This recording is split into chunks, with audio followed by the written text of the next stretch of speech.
Elitsa with the papers. She has been digging into reports on Russia's ongoing disinformation efforts, Elitsa. That's right, Stuart. I have here tech magazine Wired that says that the Kremlin is using free AI tools to fuel pro-Russian narratives in many countries abroad, but most notably in Ukraine. And what that disinformation consists of is, of course, pictures and videos, but not only. There are also QR codes and fake media pages. And what's new this time is the intensity and the sophistication of the fakes. And the paper cites a report that says that between September 2024 and May 2025, the amount of that kind of content has increased dramatically and is being viewed by millions of people around the world. But the Kremlin's disinformation campaign is not only international, but it's also happening domestically. Russian independent paper, the Moscow Times, here reports that the Kremlin has launched an online bot campaign inside Russia to justify the country's biggest utility rate hikes in years. And more than 10,000 bot comments were analyzed, and many of them were defending the hikes, framing them as beneficial or simply a routine for the country, claiming that wages have also been increased.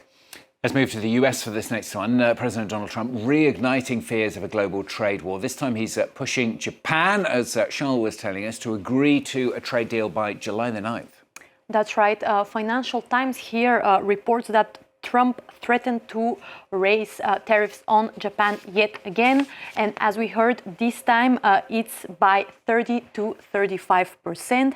And Japan today here is focusing on Trump's complaints about Japan not importing enough American rice. And the paper says that Trump singled out Japan in a way he rarely does online.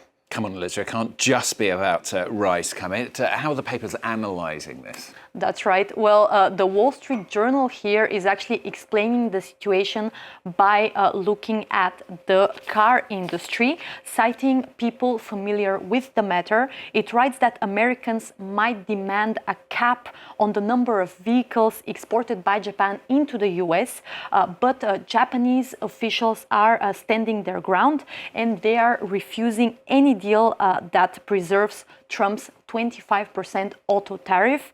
And the paper then says that the Trump, yes, he used the rice argument on his platform Truth Social, despite Japan's imports worth hundreds of thousands of tons of US rice annually. And finally, there's the Japan Times here that asks the question, is the shine coming off the US-Japan golden age? The paper says that only in January, Donald Trump described the relationship between the two countries as a friendship like few others. And less than half a year later, we see that the golden age is crumbling due to the stalling trade talks and a division over what's happening in the Middle East, the paper says. Let's stay in Japan for a moment. The rigid hierarchies of Japanese companies are pushing people to find innovative ways out. Yeah, that's right. The Washington Post here reports that if you're trying to avoid your boss but want to quit your job, you can hire a proxy quitter company to do the job for you. And many Japanese are doing this because they don't want to face their boss and have the awkward conversation. And the paper says that people use this service because many of them have been harassed at work, for instance, or they weren't allowed to express their concerns freely due to Japan's strict work culture, Stuart. Interesting idea. Finally, let's change the topic. We've been talking about the scorching heat wave. It's igniting a very divisive debate here in France, isn't it? That's right. And the debate is all about the AC.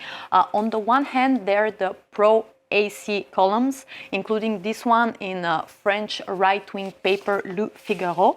It notes that, yes, more and more French people are thinking of investing in an air conditioner, and not without what it calls a certain amount of guilt. Le Figaro asks, however, is this guilt really justified? According to Libération, yes, it is. The French left-wing paper says that we should search for alternatives to cool down our homes. And the paper quotes experts who say that adopting the energy-consuming AC is a sign of bad adaptation to climate change. And last but not least, the debate is also happening in the workplace. Yes, definitely. As it is here in France 24. There's a division between the pro-AC staff and those who just want to keep the windows open. And French financial daily Les Echos writes that different people have different body temperatures depending on sex and their health conditions, for instance. That's why we can have so many different opinions. So adjusting the air conditioning can indeed create high tension, Stuart. I don't know which team you're on. Well, the trouble is a lot of people are flocking to work because it's so much cooler here than it is at home. It is. Very difficult, I think, in this building made of glass.